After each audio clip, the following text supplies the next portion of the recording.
Starting in 2016, the program will be backed up by strategic partnerships to build lobbying and advocacy capacity. And through that program, the Partners for Resilience will amplify the voices of Southern civil society.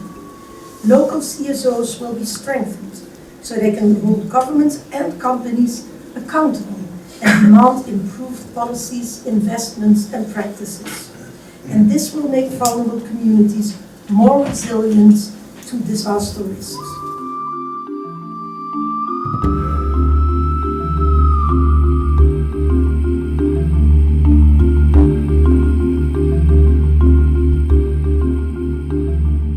The best level of participation is when communities start deciding about their life. But NGOs many times, they take whole decisions at their own. What will be the objective? This will much million is already available, Decision making starts from the bottom. A, give powers to the community. And powers not as an observer or as a decision maker in deciding. So we are trying hard, A, how to engage community in decision making. So we start as an observer, we engage, bring them at a level of discussion, then let them decide.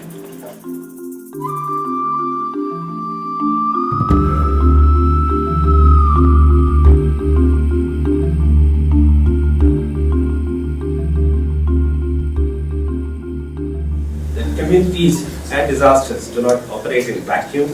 There are certain reasons why certain trends are happening. There are broader climate situations that are changing, to making the situation more dynamic. So the key pitch is to encourage the recognition of the fundamental linkage between people and ecosystems and build out of this interlinkage in the way we plan for risk, the way we talk about risk, and the way we advocate risk. Thank you.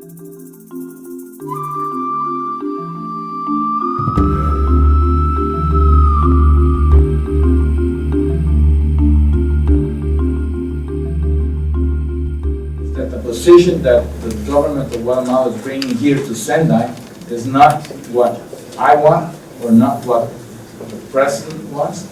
It is direct result of the national consultations that we've had with the National Dialogue Table on Disaster Risk Reduction. Partnership for Resilience has been a key factor to achieving these goals. Is that we have signed an agreement with 3 major government institutions in Guatemala. It has helped create a national dialogue at all levels, where you have the national authorities present in the national dialogue, but you also have people from the communities, from the private sector, from the NGOs, all working together.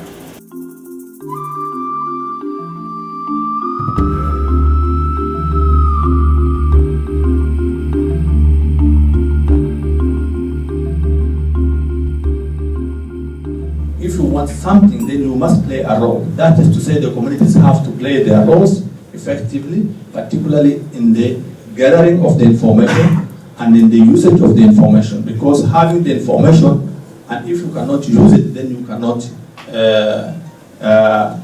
do some action which is going to help you resilient or prevent or mitigate a disaster. So,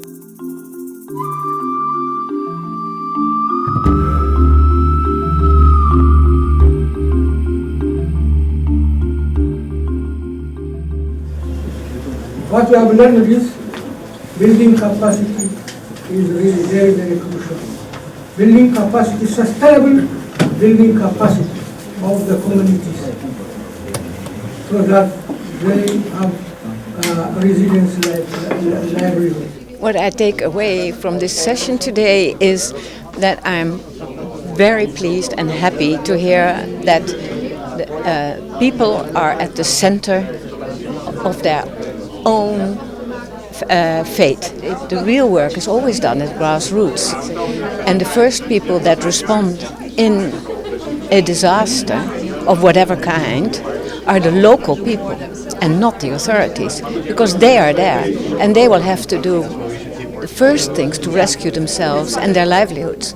So I think the emphasis should be really on the people. Yeah, obviously the main call to action is to make sure that the most vulnerable people are also reached by all commitments that we make. And those commitments are not only about funding in the future, but they are also about involvement, real involvement, tapping into the knowledge and experience of communities and helping them to help themselves. I think one of our key messages would be that we tend to underestimate the resilience of communities themselves, so we need to get them much more profiled. Excellent.